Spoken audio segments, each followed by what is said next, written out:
이제 총선 결과에 따라서 밸류업 그런 그게 좀 차질을 빚을 거다. 아, 그래서 삼성생명이니 삼성물산이니 뭐 그런 것들 급락했잖아. 근데 그것도 박스로 보고 싶은데. 그러니까 밸류업은 완전 무산되지는 않을 것 같아. 뭐 의회 권력을 한다고 그래도. 그러니까 단기적인, 그러니까 지금 보면 뭐 금투세 문제, 그 다음에 주식 밸류업 마탱이 갔다, 그 다음에 또, 뭔가 큰, 악재가 나오고 또 CPI도 도와주지 않고 미국도 뭐 불안하니까 이 우리장 이제 심지어는 이 금투세 문제 때문에 2천도 깬다고 보는 사람도 있어. 그 사실 그 다음에 짚어보려고 했는데 같이 짚어볼까요, 그냥? 그냥 그런데 금투세가 시행되더라도 외국인들 그 관련된 우리 국내 투자자들은 뭐 미국으로 좀 가거나 좀 내부적 문제가 있겠지만 아까 우리 시장에서 파생 시장의 변동성 갖고 삼성에서 몇 가지 시가상위 종목들 갖고 롱숏만 해버리면 갖다 해서 조 단위로 들어왔다 뺐다 하면 전혀 상관없는 세상이 돼버릴 수도 있어. 금투세 시행하더라도. 요번에 보여준 것 같아. 전혀 상관없다는 말씀이 금투세에 효과가 없다라는 말. 아니 그거에 관련된 분들은 세금 내야 되고 마이너스가 되지. 그분들 매물은 나올 수밖에 없어. 그 마이너스 에너지를 갖다 해서 바스켓 매매나 파생 변동성이 다 커버해. 외국인들 매매가. 사실 금투세를 도입을 하면 개인 투자자보다 외국인들은 오히려 좋다라고 하더라고요. 그냥 그러니까 외국인 변동성의 중심장이 돼버리는 거야. 그 우리 시장이 더 취약해지고 매매하기 어려워지는 장이 되는 건 그러니까 사실이잖아요. 변동성 큰 장이 계속될 것 같아. 삼성전자나 시가상위 종목들의 영향력이 클 것 같고 미국 시장을 반대로 이용하는 그런 걸 수없이 경험할 것 같아. 미국 시장 급당했다 해서 따라가는 게 아니라 올려놓고 죽여버리고 미국 시장 틈에 나와서 떨어뜨려 따라봤더니 땡겨. 그러니까 이게 합리적으로 이해가 안 되는 그 변동성이 계속될 것 같아. 시장은 어떻게든 굴러가겠지만 그럼 개인 투자자들이 주식시장에 들어오는 비율은 더 줄어들 수도 있잖아요. 그런데 증시 활성화가 안 될 수도 있는 거 아닌가요? 나는 다른 대안이 나을 것 같고 뭐 보니까 그 이사 ISA 그거를 조금 더 뭐 혜택을 키워서 그쪽으로 하면 어쨌든 그 시장에 들어오는 자금은 유지가 될 테니까 이쪽으로 좀 더 보완을 하겠다라는 얘기도 있긴 하던데. 그러니까 나는 오히려 거기에 해당되는 분들의 떠날 분들도 있을 거고 그 다음에 전략을 미국 배중을 높이는 분도 계실 거고 어떤 분들은 세금 내? 사실 내? 뭐 5천만 원 이상일 때 이제 20에서 25% 세금 내? 대신 저런 것들이 영향을 받을 것 같아. 이게 장기 투자를 난 훼손시킬 것 같아. 그렇죠. 저도 그 생각했어요. 왜냐면 장기로 가지고 있으면서 우리가 또 시간여행 종목을 많이 하잖아요, 선생님. 그러면 이제 변동성을 잊어버리고 그냥 묻어놓고 나서 나중에 이렇게 딱 보는 건데. 장기 투자 훼손시키고 그러니까 변동성 커지고 트레이딩이 더 활성화될 것 같고 가치 투자는 죽었다라고 말할 수 있는 건가요? 난 그게 가장 큰 문제일 것 같아. 그럼 우리의 시간여행 전략도 수정을 해야 되는 거 아닐까요? 나는 수정은 하고 싶지 않아. 세금 낼래. 세금 낼래. 그냥 그리고 이거는 정책의 방향성이니까 그 100% 이상 내자. 그리고 수익 난 거를 세금 내자. 난 이런 전략으로 가고 싶지. 그리고 나는 미국으로 왕창 간다. 미국의 높낮이가 너무 높기 때문에 나는 이제는 중국 ETF 가자고 해서 중국 ETF나 오히려 수익 내는 거는 나는 이제 중국이나 우리 시장에서 52주 최저가를 3년 동안 박살난 것들 중에 거기서 큰 수익이 나지 않을까 오히려. 그래서 뭐 카지노주는 이미 해드렸고 그 다음에 먹자 해드리고 있고 그 다음에 오히려 중국 ETF에서 우리가 차이나 ETF 선정해드린 것도 그 이유고 다 피바다 때 사는 거거든. 그러니까 오히려 역발상 전략을 더 활성화시킬 것 같아. 나는 오히려. 오히려. 근데 사실 또 매매를 하다가 5천만 원 이상은 세금 내니까 나 5천만 원까지만 수익 확정하고 그다음 올해 매매 안 할 거야 하시는 분들도 계실 수 있고 뭐 여러 가지. 뭐 수익을 더 낼 수 있는 기회인데 야 세금 내 하시는 분들도 계실 수 있으니까. 그래서 나는 결론은 외국의 놀이터가 됐다. 놀이터가 더 심해질 것 같아. 지금 총선 이후에 그걸 더 느껴. 그러니까 오히려 스캘핑이나 나는 트레이딩 비중을 굉장히 높일래. 그래서 어떤 거는 이렇게 가랑비 옷젖듯 빠지잖아. 그래서 어디부터 들어가. 어떤 분은 여기서부터 들어가는데 더 빠지는 것들을 여기서 다 사놓고 2, 30 빠지니까 여기서 손절하려고 그래. 절대 그러지 않아. 어디서부터 들어가서 10에서 20% 빠질 때마다 여기가 1000주 산다면 여기서 2000주. 여기는 1, 2, 3을 사자고. 그 다음에 탕 튈 때. 비율을 줄이고. 그때 팔고 사고를. 이런 탕 튀는 이 용수철 파동이 나올 때 내가 처음 산 단가하고 비슷하거나 조금이라도 물량을 50매치 팔았다 다시 사서 이런 모양이 나와야 다음 파동이 크다. 이렇게 보겠고. 그 다음에 상승 파동을 타는 분들은 네. 나는 이제 그 떨어지는 거를 분할 매수보다는 추세를 탈래. 그러면 3% 손절 단가 딱 잡아오더라고요. 5% 손절 단가. 일단 이 122경이 높은 거를 따라가는 거잖아. 이거는 잘못하면 손실 놓치면 마이너스 30, 50 순식간에 되는 장이야. 120일까지 빠지면. 아무리 우량한 종목도. 그러면 이 120일부터 사거든 나는. 네. 그런데 여기서 따라가시는 분들은 대들을 잡고 가시라고. LS 일렉트릭 같은 거죠. 그치. LS 일렉트릭 지금 사. 난 13만 원 대드야. 산다면 많으면 사라고 말씀드린 게 아니라 절대 안 해. 나는. 그거 하느니 세명전기 사고 팔고 하든지 아니면 광명전기 다음 타자. 뭐 이런 것들. 이런 것들 아니면 일진파워. 지금 11,000원과 14,000원에서 왔다 갔다 하거든. 네. 그런데 지금 오늘 외신 보니까 풍계리 터 닦고 있다고 그러더라고. 북한? 5월 달에 푸틴 올 때 풍계리 터 닦고 있는 그 에너지가 어떻게 되냐. 그리고 요새 빅텍 스페코가 괜찮아. 그런 것들이 또 한 30에서 50은 순식간에 나거든. 그런 것들에 순환 매매나 집중을 하렵니다. 네. 이번에 뭐 선거 결과에 따라서 이제 밸류업 프로그램이 좀 모멘텀을 잃어갔을 거다. 뭐 이러면서 이제 그래도 유효한 섹터는 반도체, 바이오, 방산이다라는 분석이 있더라고요. 근데 선생님 우리가 반도체 뭐 너무 많이 올랐다. 이제 반도체 말고 다른 쪽, 뭐 현대차나 기아 이쪽을 봐야 된다 했는데 반도체가 그래도 여전히 좀 주도를 하고 있어요. 그것도 트레이딩. 그것도 찍어드렸잖아. 파도 함께 끌었고 네페스 끝냈고 하나마이크는 끝냈고 이제 칩셋 미디어 텔레칩스 그리고 오킨스 전자가 파동이 안 나왔어.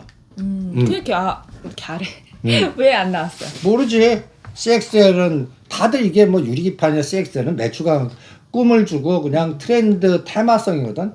그러면 예를 들어서 오킨스 전자 9,000원에 샀어. 네. 여기서 대반등이 안 나왔어. 나는 7,000원 깨면 2배 살래. 이런 개념을 한다고. 어디부터 사? 근데 얘는 지금 떨어지는 거 보면 거래량 없이 떨어져. 그러면 이런 것들은 9,000원에 샀는데 뭐 1,000원에서 2,000원 빠졌다. 이거 손절하는 개념이야. 냅둬. 선생님 질문 있습니다.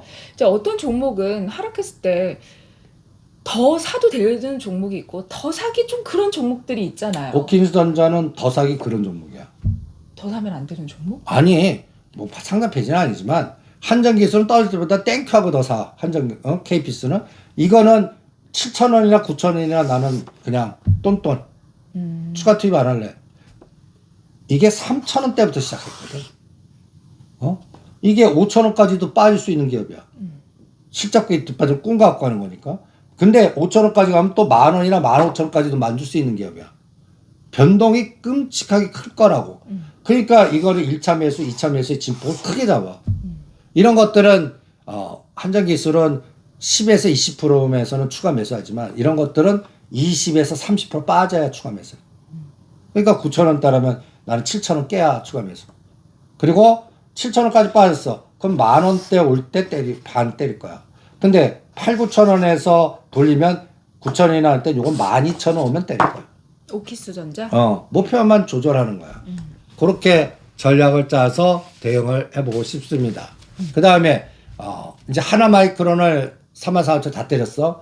29,000원, 27,000원, 25,000원 이렇게 세 번에 나눠서. 이렇게 29,000원, 27,000원, 25,000원. 근데 29,000원에 사고 올랐어. 직전 고점이 3만. 그 3만 2, 3천에 다 때려버릴래. 그거 트레이딩이 왜? 삼성전자가 고점 돌파 못하면, 엔비디아가 고점을 돌파 못하면, 이건 엔비디아하고 삼성전자의 롱숏을 봐야 되거든. 근데 엔비디아가 900대는 다시 복귀를 했잖아요. 근데 떨어진 거에 딱 반이야. 이제부터 750 가면. 그러니까 엔비디아를 1000, 950, 900, 850. 요번에 970불에서 830불까지 갔다가 요거를 4등분 하니까 정확하게 902불이 907불이 딱 하락폭의 반이더라. 어저께 종가가 902불이야. 하락폭의 반. 반. 음. 많이 못 왔네. 이러면 여기서 다시 이 저점을 깨는 파동 나올지 또 950이나 70까지 갔다 떨어질지 심지어는 1000을 돌파할지 못 맞춰. 못 맞춘다고요. 요거에 따라서 우리가 칩셋 미디어나 그런 종목들의 파동을 요걸로 체크하는. 근데 오늘은 떨어진 게 반 올라갔고 나스닥이 277포인트 올랐는데 우리는 엎어치기 들어갔잖아. 그러면 오늘 밤이라도 얘가 더 올라줘야 다시 돌릴 수가 있는 거야. 근데 얘마저 오늘 밤부터 월요일 다음 주까지 또 떨어져서 직전 저점 830 깨고 내려가. 그러면 요번 저점 깨고 내려간다고. 이렇게 이용을 해. 그러면 IT는 어떻게 돼? 더 빠지거나 못 간다고. 그러니까 타이밍은 어떻게 돼? 엔비디아가 바닥 들어왔을 때 사는 거야. 엔비디아가. 요번에 엔비디아 바닥 들어올 때 그러니까 830불과 770불. 난 그 사이에서는 IT 막 살래. 뭐 그 사이에 그걸 ST를 사라 그런 거야. EST. EST. EST는 그래서 오늘부터 데드는 2만 원입니다. 그래서 요번에 또 얘가 떨어진 거의 반이 29,000원, 18,000원이야. 24,000원이 딱 반이더라. 거기 오면 다 팔아버릴래. 거기서 또 더 가. 그러면 남드세요 하고 그때 HPSP를 살래. HPSP. 이렇게 시소를 조절하면서 트레이딩을 하겠습니다. 또 반도체도. 우리 질문 중에 HPSP가 좀 있었던 것 같은 느낌이 HPSP는 ST하고 분쟁 붙는 회사야. 그래갖고 ST한테 에너지를 뺏긴 회사야. 그러면 얘가 55,000원에 때려들었거든. 네. 이번에 다음 매수는 4만원과 35,000원에 추가 매수할래. 그리고 55,000원만 오면 무조건 다 때려버릴래. 그런 트레이딩. ST가 강하면 HPSP는 약하게 돼 있어. 두 개를 이렇게 시소식으로 봐야 되는 거네요. 왜냐면 그 법률 분쟁이 1, 2년 갖고 해결될 문제가 아니야. 특허 분쟁이라. 계속 뭐 항소하고 사고하고 이렇게 해서 한 3년 싸울 거다. 그러니까 거기에 따라서 시소만 나올 것 같고 여기도 기준도 삼성전자, SK하이닉스, 엔비디아. 그러니까 이런 종목들은 엔비디아가 급락할 때 사는 거야. 급락할 때. 네. 오히려 파는 게 아니라. 그리고 엔비디아 급등했을 때 어떤 거는 같이 따라가 주는데 어떤 거는 더 빠지는 것도 있어. 그럼 더 빠진 건 냅두고 성공한 것만 파는 거야. 그러니까 IT도 하나에 집중하는 장이 아니야. 두세 개를 나눠서 해서 어떤 게 먼저 갈지 모르니까 그런 것들을 이용하는 대신 바로메타는 삼성전자, 엔비디아. 요거 갖고 타이밍을 체크하시는 게 가장 효과적이지 않을까. 그래서 그 타이밍 잡는 게 선수 감각이 있어야 돼. 이게 우리가 좋을 때는 꼭 올라갈 때 보이거든. 맞아요. 그리고 왠지 추가 자금이 있어도 하락한 거에 물타기보다는 가는 종목에 불을 타고 싶은 마음이 더 들거든요. 그러면 불타기 할 때는 3% 데드는 잊지 마세요. 근데 지금 장이 3% 잘못하면 10번 손절하는 장이에요. 여러분들이 찍었는데 3% 끊어, 3% 끊어, 3% 끊어.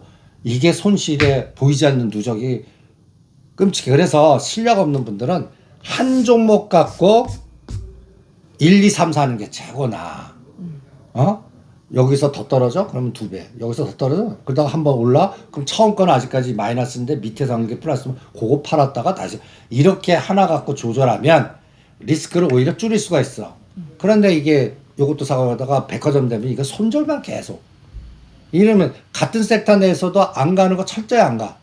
그리고 이렇게 많이 갔는데 가는 것만 더 가는 장이니까 투자자들은 상당히 어렵게 이게 그래서 선수장. 그런데 그래서 내가 저가 안 가는 거 팔아갖고 고가 가면 이게 쥐약맞아 그게 갑자기 2, 3천 통 빠질 때는 역사이클 걸리는 것도 쉽거든. 그런 것들이 또 급등주에는 또 자주 나와요.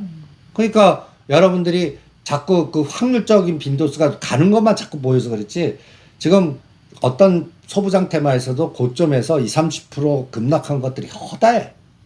더 많어. 그러니까 이 사이클을 잘 이용해.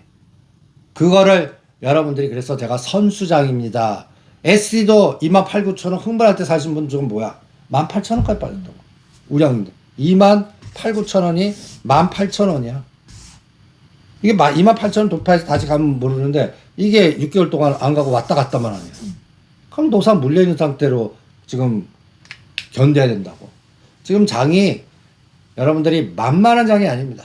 그럼 선생님 추가 자금을 투입할 때 더 사는 종목, 덜 사는 종목 이렇게 말씀을 하셨잖아요. 근데 저희가 이제 현대건설에서 건설주 얘기하고 부동산 PF 이야기하면서 DLENC는 부동산 PF하고 상대적으로 그렇게 영향이 크지 않다라고 하셨는데 급여일장이 5% 넘게 좀 하락을 했어요. DLDL인지 20% 변동 다반사 종목이야. 5%가 뭐가 빠지는 거야. 근데 DLENC가 지금 그 전에 뭐였죠? 여기도 거버넌스야. 해가지고 지금 손실이 좀 큰데 추가 매수를 해야 되는지 아니면 건설주 전체적으로 위축이 돼 있으니까 그러면 어떻게 될지 요번에 모르겠다. DLENC를 갖다 해서 고점에서 20 이런 건 20% 변동으로 잡아야 돼. 근데 DLENC 꽤 큰 회사인데 이거는 그렇게 변동을 크게 잡아야 하시는 그럼 DLENC라든지 이런 것들은 변동을 10%는 그냥 보합으로 잡으셔야 돼. 이번에 얘가 저점이 28,000원이야. 28,000원. 고점이 44,000원이야. 44,000원. 그럼 44,000원에 20% 빼봐. 그러면 10%가 4,000원이니까 8,000원. 그러면 대충 벌써 고점에서 지금 20% 가까이 빠져 있네. 그러면 요거는 33,000원에서 28,000원은 다시 사도 될 것 같고 44,000원 도파할 때 또 때리는 거고. 근데 문제는 그보다 훨씬 이전부터 매수하셨던 분들 있잖아요, 선생님. 우리가 이제 그때 부동산 3대장 하면서 건설주 얘기했을 때 그때부터 보유하셨던 분들은 지금 손실이 한 40, 50 정도 되신다고 하더라고요. 그보다는 주무셔야지. 근데 이거는 이제 추가 매수를 해도 되는 종목이지만 추가 매수는 건설주 전체적으로 업황이 돌아오려면 금리 인하도 해야 되고 시간이 좀 걸리는 거잖아요. 아니야, 이거는 움직이는 자산운용사나 그 사모펀드가 있어. DL부터 먼저 하고 그동안 건설주 중에서 가장 많이 또 이건 잘 버틴 거야 오히려 DL 같은 경우는. 그리고 특히 뭐 DLENC도 전에 우리가 이게 좀 상승할 때 건설주 ETF가 좀 잘 간다 그 얘기했을 때 무렵에 가장 상승률이 컸던 종목이거든요. 지금 DL이 이번 저점이 35,000원에서 얼마까지 올렸냐면 58,000원까지 올렸거든. 그러면 오히려 DLENC보다 거버넌스의 DL이 지금 중심이야. 그냥 DLENC는 자꾸 지금 건설 이게 현대건설 같이 그냥 이게 그치, 거기 엮여 있으니까 엮여있는 거. 어쨌든. 그러니까 나라면 우선순위는 DL 잡아. DLENC보다. DLENC 갖고 DL 매매하다가 수익금만 DLENC 가고 DLENC는 현대건설한테 물어볼래. 현대건설이 계속 누르다가 어느 날 갑자기 4만 원 튀는 날이 얘가 시작하는 날 같아. 오히려. 그럴 때 그러니까 예를 들어서 단가가 5, 6만 원짜리야. 그러면 5, 6만 원 올 때까지 그냥 아무 짓도 하지 마세요. 추가 매수하지 말고요. 추가 매수는 공포 때. 그러면 28,000원, 32,000원. 여기서는 추가 매수 오케이. 왜냐면 오늘 금통위 내용 보니까 우리 한국은행장이 뭐라고 얘기하는지 알아? 사과는 수입한대요. 아니 오히려 선제적으로 한다? 선제적으로 할 수도 있고 선제적으로 안 할 수도 있습니다. 뭐야? 사과를 수입할 수도 있고 수입 안 할 수도 있습니다. 그러면 이것도 우리 물가지수 보겠다는 얘기고 미국이 금리 인하하면 바로 하겠습니다라는 얘기로 이렇게 꺾어서 들어야지. 그리고 금통위가 오늘 4월 12일이잖아. 네. 5월 23일이 다음이야. 그럼 그때 할 수가 있고 6월 달에 하면 할 것 같은 분위기가 나오면 5월 일선을 하겠습니다. 그런데 미국이 올 CPI도 높게 나와서 6월 달 하면 그 7월 달이나 그 하반기에 9월 10월 달에 하겠습니다. 이 얘기를 할 수도 있고 할 수도 알 수 있고 이렇게 표현하신 거라고. 나도 그런 말을 하겠다. 그런데 그런 말 했다는 게 중요한 거야. 그래요? 그럼 아니 그렇게 말할 거면 어차피 할 수도 있고 안 할 수도 있으면 그냥 가만히 있는 게 낫지 이게 않아요? 비둘기적 발언이야. 비둘기? 매파적 발언, 비둘기적 발언 얘기하잖아. 네. 엄청난 비둘기적 발언이라고. 이렇게 할 수도 있고 안 할 수도 있어. 융통성을 보이겠습니다. 그동안 긴축해서 그냥 동결만 한 거거든. 그리고 진짜 매파면 아무 소리 안 하고 나가신다고. 아무 소리 안 하고 나가. 이게 나름 디테일해서. 그렇지. 그러니까 이제 저것만 CPI 물가지수만 보시죠. 그리고 요번에 또 한국은행 책임론을 또 주장하는 여론이 막 형성될 거야. 여건보다 니네들이 긴축을 너무 많이 해갖고 물가가 이렇게 됐어. 다 난리 났어. 풀어. 근데 지금 부동산 PF 문제 해결하고 풀겠습니다. 그리고 미국이 하면 그 타이밍 잡아서 하겠습니다. 이런 융통성을 보이는 거란 말이야. 그러니까 오늘 어마무시한 비둘기 발언을 하신 거야. 또 아는 만큼 보인다고. 또 모르면은 저처럼 뭐야 이게 말이야 방구야 말을 하지나 말지 이렇게 생각하실 수도 있는데 선생님 말씀 듣고 보니까 엄청난 비둘기적인 반응이네요. 언제 융통성을 보이겠습니다. 난 열려 있습니다. 그러니까. 기회만 준다면 금리 인하 저도 하고 싶습니다. 바로 가겠습니다. 듣고 있습니다, 미국. 듣고 있습니까? 약간 이런 느낌이네요. 알겠습니다. 선생님 그런데 이제 유가 얘기가 저 이란 그쪽에 봉쇄관에서 또 나오고 이란이 이스라엘 보복이 임박했다 막 하면서 이런 부분들이 물가를 자꾸 유가를 올리니까 리스크가 되잖아요. 그치. 정유주. 우린 다 끝냈잖아. 다시 보자 정유주. 그러면 홍구석유 우리가 오늘 4등분 법칙을 공부했어. 여러분들 오늘 카페에 가셔갖고 4등분 법칙으로 이 흥국석유라고 그랬다. 흥국석유 얘를 전략을 한번 세워 보시죠. 그러면 얘 시작점 어디야? 시작점 7,600원 8,000원이야. 좋다. 1차 파동이 어디까지 갔어? 15,000원까지 갔어. 우리가 이때 14,000원 팔아갖고 다시 눌림목 매수가 9,000원 만원이야. 지금 요번에 또 15,000원 6,000원까지 갔어. 이 15,000원만 가면 얘는 먹을 거 없어. 유가가 100불 가도 먹을 거 없다고 봐. 이미 7, 8,000원부터 시작해서. 그러면 얘는 언제 하냐? 이럴 때 4등분에 요번에 직전 저점 한 번 파동지고 요번에 눌렀던 저점이 3월 12일이야. 네. 9,100원을 하단으로 잡아. 9,100원. 9,100원. 그 다음에 요번 고점이 어디냐면 16,800원이야. 16,800원. 16,800원. 요걸 일로 놔. 심지어는 날짜도 카운팅해. 요게 10일 걸렸어. 그러면 10일 세 번 뽑아. 그리고 상승폭의 반. 그 다음에 120일 이상. 그러면 9,000원과 16,800원이니까 에휴 그냥 계산이 17,000원하고 쳐. 9,000원. 그러면 8,000원이야. 계산이 이렇게 딱 반이 4,000원이네. 그럼 요게 13,000원이네. 13,000원. 그리고 120일 6개월 동안 평균값. 6개월 동안 평균값이 15,000원, 11,000원이야. 나라면 이게 전략. 13,000원부터 들어가. 1,500원 120원 만나면 다 사. 이거 안 오면 이 종목 안 해. 이렇게 하겠습니다. 흥구석유. 그리고 얘 하느니 호르무즈 해요. 뭐 또 유가 급등하려면 또 이런 이렇게 하잖아. 네. 그러면 퍼스텍 하겠어. 아, 차라리 방산. 방산주의 후발주.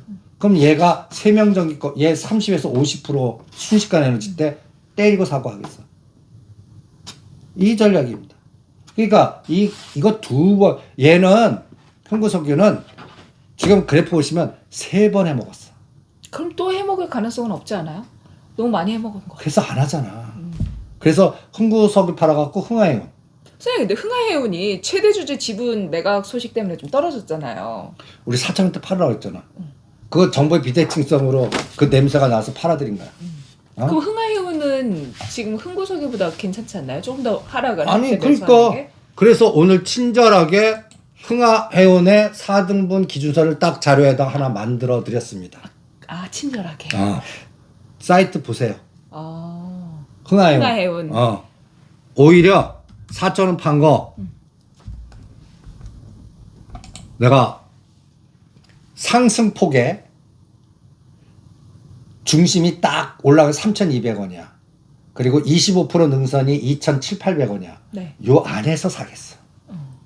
그 안에서. 그 안에서. 그리고 4,000원과 4,500원 사이에 오면 또 팔겠어. 요런 것만 두세 번 맞춰도 얘가 20~30% 수익을 여러 번 낼 수가 있는 근데 거야. 선생님, 최대 주주가 지분을 매각했다는 건 그래도 악재니까 뭔가 모르는 뭔가가 나쁜 게 있으니까 판 거 아니에요? 뭐 그런데 간단히 예를 들어서 그래서 최고 왜 팔았을까 뭐 여러 가지 이유가 있겠지. 그런데 나는 가장 그거보다 중요한 건 이 기업이 빨간 색깔 기업인가? 실적을 내는 기업인가? 그렇지. 분기 실적 58억에서 60억을 계속 냅니다. 근데 전에 옛날 차바이오텍도 그 사위가 팔았잖아요. 그리고 주가가 원위치했잖아요. 이거 지금 거의 원위치에 가잖아. 그러니까 사자오는 거지. 그리고 차바이오텍하고 비교하면 안 되지 그거는. 이거는 차바이오텍은 간단히 예를 들어서 대주주가 판 게 아니라 사위가 판 거야. 그래도 거기에 포함되잖아요. 거까지가 판 거지. 거까지? 거까지가 판 아들이 거고. 아니라 사위니까? 사위지. 그러니까 오히려 얘는 오히려 저걸 봐야지.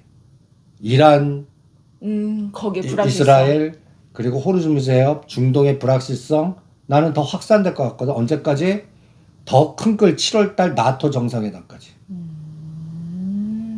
그러니까 차바이오텍 같은 경우는 그렇게 팔았을 때 대주주가 아닌 부분이 또 차이점이 있고 모멘텀이나 이런 건 국제적인 환경하고 이렇게 연결되어 있는 모멘텀이 없고 흥하해운은 지금 대주주가 지분을 매각한 부분인데 중요한 거는 매출이 나오고 있고 지금 지정학적인 리스크가 커지고 있어서 이런 봉쇄 관련해서 또 뉴스가 나오면은 상승할 만한 모멘텀이 된다. 그러니까 최대 주주의 지분 매각의 악재를 덮을 만한 호재가 있다.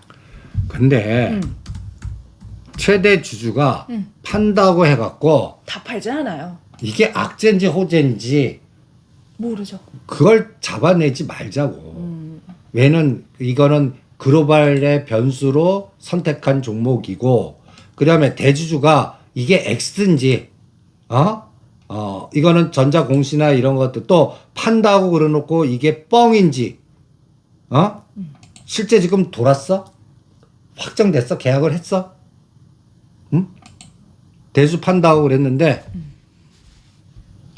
보시면 하긴 또 기업이 실적이 안 나오는데 대주주가 팔면 문제지만 실적이 나오는데 대주주가 팔면 어떻게 보면 유동 주식 물량이 더 많아지니까 다른 이유일 수도 있지. 빚을 갚는다던가 그런 거요? 다른 이유도 된단 말이야. 뭘까? 그거는 이제 지나 보면 알겠지. 여러분들께서 이런 부분 또 전자공시 시스템 다트 들어가셔가지고 확인해 보실 수 있으세요. 그쵸 선생님? 그러니까 지금 이제 신문에는 났네. 오늘 유동주식 늘려 변동성을 줄이겠다. 어디 한번 보자. 최대주수 잔금 상선의 지분 매도. 증언 지분 매도 이유를 변동성 축동 위한 유통주식수 확대로 내세웠다. 이게 무슨 말이야 똥이야. 방구 같습니다. 그냥 판 것 같아요. 아니 말은 우리 주식이 너무 거래가 안 됩니다. 품절주예요. 내가 좀 물량을 풀어갖고 거래를 좀 늘려서 여러분들한테 사고 싶은 분들 사십시오. 뭐 이게 말이지 방구지. 그럼 어떻게 해석하시는 거예요, 선생님 이거는? 난 이거 무시야. 무시? 아. 그렇게 악재가 아니다 오히려? 아니 그냥 판 규모라든지 에너지가 유의미하지 않다. 의미를 두고 싶지가 않습니다. 알겠습니다. 그러면 이제 정유주 우리 이제 중동 지역의 불확실성과 관련해서는 오히려 흥하해운- 그 재료보다 오히려 이란이 시리아 그러니까 이스라엘을 어느 타이밍에 어떻게 공격하나. 난 그거 노리는 게. 그래서 퍼스텍이든 빅텍이든 스페코든 흥하해온이든 디데이를 7월달 나토까지 계속 분쟁 나올 거야. 어디가 또 어떻게 터질지 몰라. 중동은 확산될 것 같고. 그러면 호르무즈 해협에서 물류가 나오거나 또 유가가 급등하거나 그럴 때 얘는 20-30%가 순식간에 움직였어. 3,100원부터 우리가 4,000원에 판 거는 여러분들 정부의 비대칭성으로 이 바닥에 벌써 돌았습니다. 판다 카더라. 그래갖고 팔자 해갖고 판 거야 미리. 이제 또 미리 얘기해 드릴 수 없는 부분도 있고 그래서 우리가 4,000원대 팔아요. 그냥 다 파세요. 그랬는 게 오늘 다시 사자 그랬어. 이걸 뭐 갖다 해서 3,100원에서 2,800원. 그리고 가장 중요한 거는 국제적인 불확실성. 나는 그게 더 중요하고 그 다음에 얘의 대주주 구성을 보자고. 그러면 지금 이분이 몇 프로 갖고 있는 줄 아냐? 내가 그거 무시한 84%. 대주가 이렇게 조금 내도 괜찮다. 84%. 좀 내놔도 괜찮네요. 한 20-30% 내놓으십시오. 어쨌든 이게 경영상으로 이제 지분 방어를 하거나 해야 되는 그런 정도가 아니니까 여러분들 참고하시면 네, 좋겠습니다. 그리고 가장 중요한 거는 국제적인 환경에서의 물류나 이렇게 변동성은 계속 더 확대된다. 네. 알겠습니다. 선생님 마지막으로 환율이 1370원 돌파를 했어요. 1년 5개월 내 최고치인데 그래갖고 지금 우리가 뉴스케일 계속 달러 투자, 환투자, 환차율 달러도 좀 사놓으세요. 1,400 돌파할 겁니다라고 얘기했잖아. 근데 재밌는 거는 주식 전혀 반응을 안 해. 그러니까요. 외국인 엑스트를 안 해. 왜일까? 계속 먹을 떡이 우리나라가 많다는 얘기지. 외국인들 갖고 놀기에 우리나라 제일 좋다는 얘기야. 그러니까 각종 악재들 갖다 해서 뭐 금투세라든지 부동산 PF라든지 언론에서 막 겁주잖아. 네, 환율 올라가고 금값 올라가고 외국인들은 자기의 길을 그냥 꿋꿋이 가는 거야 그냥. 만약에 지금 문제가 된다면 외국인들이 갖다 예를 들어서 원화 자산 팔아갖고 달러 사야 될 거 아니야. 그렇죠. 우리는 미국에 투자하면 환차익까지 얻을 수 있지만 미국 입장에서 반대니까. 근데 계속 들어오잖아. 대신 환율 변동성 갖고 장난치잖아. 그리고 종목을 더 압축시키잖아. 이게 문제야 이게. 그러니까 이 희생양이 거래 안 되는 그 기타 종목으로 더 확산되는 것 같아. 그러니까 지금 가랑비에 옷 젖듯 흘러내는 것들 종목 찾으면 한 몇백 개 나와. 몇백 개 나와 다. 그래프 망가지거나 다. 선생님 질문 또 있었어요. 다우 데이터 계속 흘러내리는데 어떡하냐고. 이런 종목들도 포함인 거잖아요. 포함이지. 근데 왜 다우 기술 올라가는데 다우 데이터는 못 가고. 아니 그 메이저 그 다우 기술만 갖고 하는데 그거 끝난 다음에 다우 데이터를 가는 타임이 있겠지. 그러니까 똑같은 얘기야. 다우 데이터는 시간이 2만 원 돌파하면 질문하시라고. 앞서서 아까 DL하고 DLENC 말씀하신 것처럼 다우 데이터랑 다우 기술. 요 관련된 같이 CIO 보시는 그러니까 키움증권하고 다우 기술만 해. 그러니까. 다우 데이터는 냅둬. 왜 냅두는지는 모르겠어. 거래량이 그냥 흘러내려. 그럼 이런 종목은 1년 중에 최대 거래량 터지는 것만 기다리시고 어느 날 갑자기 흘러내리다가 이 N자가 나올 때. 그럼 추가 매수도 N자 나올 때 해요? 아니지. 이건 시간여행 종목이야. 딴 거 하고 수익금만 계속 들어가는 거라고. 그리고 나는 안 살래. 그러면 기존에 있다가 이게 30에서 50에서 윗골이 달릴 때 있는 단가에서 30%, 50% 때렸다 다시 사. 딴 거 가리지 않고. 그런 파동이나 기다리자고. 언제 오는데? 다우데이터도 시간여행 종목이었구나. 다우데이터, 서울가스, 삼척이 시간이 그 라더겐 사태 관련된 관련된. 종목들. 다우데이터의 매출이나 기업 분석을 해보세요.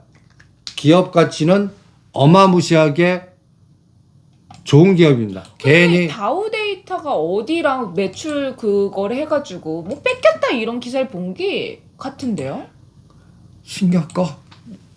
제가 정확하게 좀 기억이 나진 않는데 어느 회사랑 여기랑 이제 통해서 가는데 다우데이터는 안 통하고 이쪽으로 바로 해서 해도 돼가지고 매출이 이쪽으로 일정 부분이 가서 매출 타격이 있을 거다 뭐 그런 분석 기사였던 것 같아요. 다우데이터는 간단히 얘기해서 기업 분석을 해보면 얘는 때 맞으면 보면 얘는 매출단이 조단위야 조단위.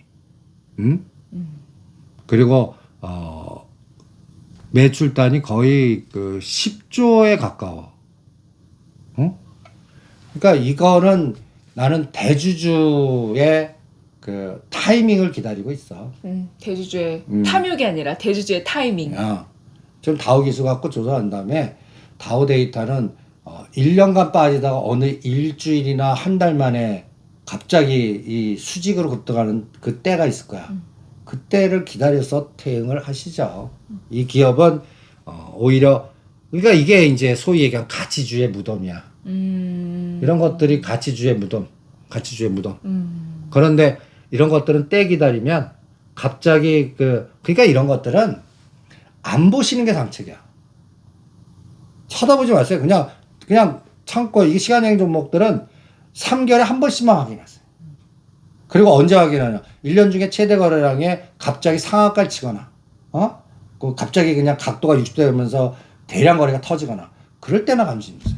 그럴 때 질문하면 이거는 가만 냅둬라. 아니면 일부 때렸다 다시 하자. 이런 전략을 세워드리겠습니다. 그러니까 여러분들께서 지금 시간여행 종목을 위주로 보시는지 아니면은 뭐 이렇게 뭐 중동 플러스 우리가 지금 스케이핑을 할 수 있는 영역을 보시는지에 따라서 자금 배분을 하셔야 되고 매매를 하셔야 되는 거예요. 그러니까 여러분들 다시 한번 확인해요. 스캐핑 5일 단위로 봅니다. 5일 단위로. 어떤 때는 하루 만에 때려요. 알렉 같은 거. 그 다음에 오늘 신라 ENG. 오늘 때렸다 반 다시 샀다. 다 스캐핑. 네. 트레이딩은 5일을 4번 길어. 신라 SG. 신라 아니까 트레이딩은 5일을 4 곱하기 4. 네. 그러면 20이 한 달에서 3개월 기준. 조금 길지. 트레이딩. 요새 IT 관련된 종목들. 그 다음에 장기 투자. 1년에서 3년. 1년에서 3년. 시간여행 10년. 이런 호흡입니다. 근데 어떤 분이 시간여행 갖고 6개월 자금 갖고 왔네. 내가 막 뭐라 그랬어. 우리 댓글에 차바이오텍 4월에 간다고 하셨는데 언제 가냐고 이렇게 남겨주신 분이 요번에 있더라고요. 21,000원까지 갔잖아. 21,000원 갔다 17,000원. 요 진포 지금 이게 4만 원 가는 거를 본격적으로 첨생법을 해야 돼. 근데 지금 국회의회가 했잖아. 그럼 첨생법 이게 바로 되겠어? 그러니까 늘어지니까 이 맥이 끊어진 거지. 4월 타임 잡은 거는 이번 국회의원 총선의 결과가 어떻게 되나 보겠다는 얘기고 그때쯤에 이 바다 선수들이 이제 배팅할까 하자는데 이번에 배팅하겠어? 그러니까 저희가 그 말씀을 드릴 때 이 시기에 이런 이벤트가 있어서 여기에 확률이 있다라고 말씀을 드리는 거지. 그때 갑니다 이렇게 하는 게 아니에요. 그래서 4월 총선의 결과 만약에 이제 그 의석수가 좀 달라지면 첨생법을 통과시키고 할 때 훨씬 더 우호적인 환경이 된다면 차바이오텍과 관련된 종목들이 탄력을 받을 수 있기 때문에 4월에 보자라는 말씀을 드렸던 거고 총선 결과 야당이 압승을 하면서 첨생법이라든가 이렇게 좀 시간이 늘어질 수 있고 좀 다른 정책적인 부분이 진행이 될 수 있으니까 그럼 상대적으로 첨생법 관련된 차바이오텍은 조금 더 시간이 천천히 갈 수 있겠다 이렇게 파악을 그러니까 하시면서 보셔야 될 것 차바이오텍은 같습니다.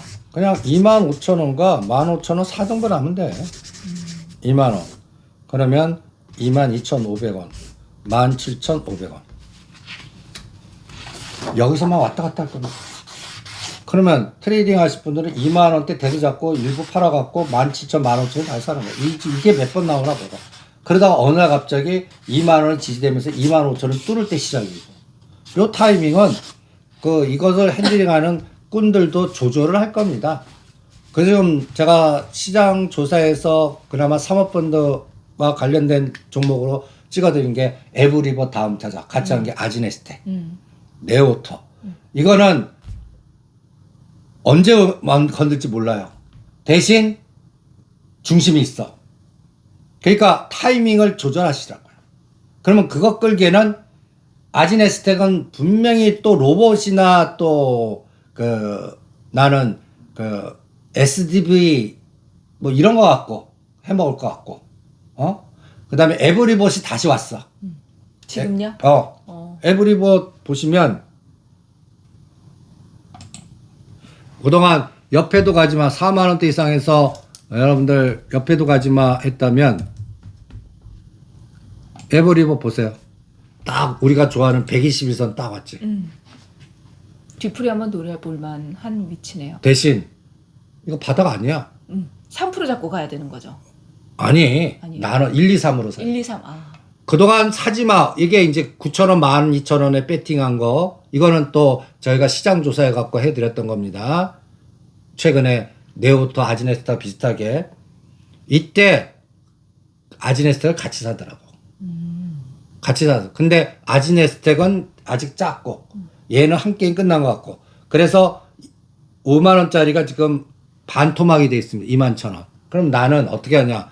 이게 121선 이격 메꿨잖아. 네. 이제부터 입질 매수하는 거야. 30%. 그리고 2,000원 단위 빠질 때마다 2배씩 살래요. 그럼 21,000원. 21,000원, 2,000원 빠. 18,000원, 9,000원. 15,000원까지 뺄 수도 있어. 이게 진짜 다시 시작한다면 나가 여기에 핸들링하는 주체라면 여기서 물량 갖다 한 2, 30분 죽여버려. 그러면 이런 그래프가 나와. 121선에 꼭지에서 이렇게 흘러내렸어. 네. 이렇게 흘러내렸어. 이렇게 만들어. 그래갖고 여기서 강제 털게 만들어. 그건 대량거래 터져. 그림이 요런 그림이 이게 오야 마음이야. 이걸 핸딩하는 색깔들이 잔인한 이 물량을 받았다면 이거 여기서 물량을 한꺼번에 주거나 희석화 전략을 시켜. 시비를 바라는 거야. 제3자 유증이 아닌 유증을 해버리는 거야. 이러면 이렇게 요 게임이 나와요. 그런데 바로 땡겨요. 그러면 얼마 못 먹어. 떨어진 게 반도 안 가. 그러면 21,000원이면 30%. 그러면 20%니까 24,5,000원 정도 해서 팔고 사고 팔고 하면서 이게 기간으로 느려지는 수렴형. 이렇게 두 가지 패턴으로 봅니다. 요거 때 여기서 나온 거를 아지네스텍이나 네오토가 하나 보자고. 이렇게 또 전략을 짜드리겠습니다. 네, 알겠습니다. 자, 선생님 마지막으로 다음 주 시장 방향 어떻게 보시나요? 투자 전략 세워주셔야죠. 나는 6월 달까지 변화 없어. 삼성전자, 엔비디아만 보자고. 그래서 롱숏 지수는 그러니까 2,750, 2,800, 2,700, 2,650, 2,600, 50씩 그래갖고 여기서 요번에 2,778까지 갔다가 2,640 정도까지 갔다가 지금 2,700을 중심값 잡고 위로 50에서 70, 밑으로 50에서 70을 언제든지 왔다 갔다가 3개월. 3개월 잡습니다. 6월 달까지, 6, 7월까지. 요렇게 변동성 장으로만 봅니다. 그러니까 게릴라 전투나 열심히 하겠다라는 전략이고 매크로를 어떻게 이용하나. 요때 이제 금리 인하를 6월 달에 하는지 7월 달에 하는지. 그러니까 요번에 CPI 5월 달에 그 위상도가 더 중요해졌고 그다음에 5월 초에 나오는 그 연준이가 또 발언이 뭔지. 연준이의 발언. 또 이제 확실히 또 할 거예요. 그러면 또 환영 랠리 나올 거고. 그냥 구렁이 남듯이 그냥 담넘듯이. 데이터 디펜던스 좀 보고 뭐 또 그냥 말장난치면 계속 그냥 그날 엔비디아 어떻게 되나 뭐 이렇게 보겠습니다. 또 저희가 계속해서 체크를 해드리니까요. 여러분 어디 가지 마시고 항상 저희 방송과 함께 하시는 거 잊지 않으셨죠?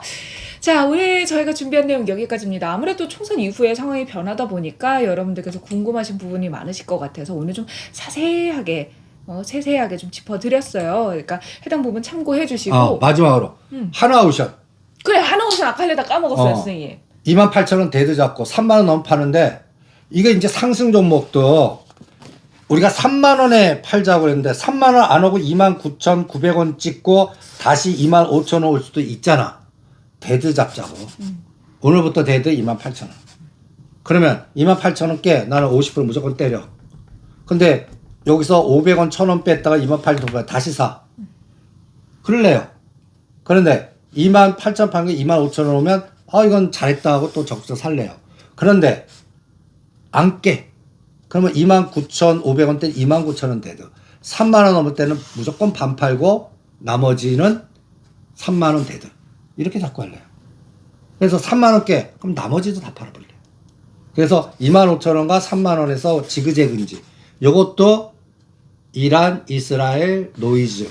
유가가 요거는 이거 무거운 종목 아니야. 95불을 뚫어야 돼. 95불을. 그러니까 80불 단에서 놀면 안 됩니다. 알겠습니다. 자, 보셨죠? 마지막까지 막 다 챙겨가지고 그냥 알짜게 이렇게 방송을 하고 있어요. 그러면 여러분들 구독, 좋아요, 애정 댓글 한 번씩 또 해주시고요. 또 주말 저희 함께 하시면서 다음 주 준비하시면 좋겠습니다. 오늘 저희가 준비한 내용 여기까지입니다. 저희는 다음 시간에 뵐게요. 여러분 안녕.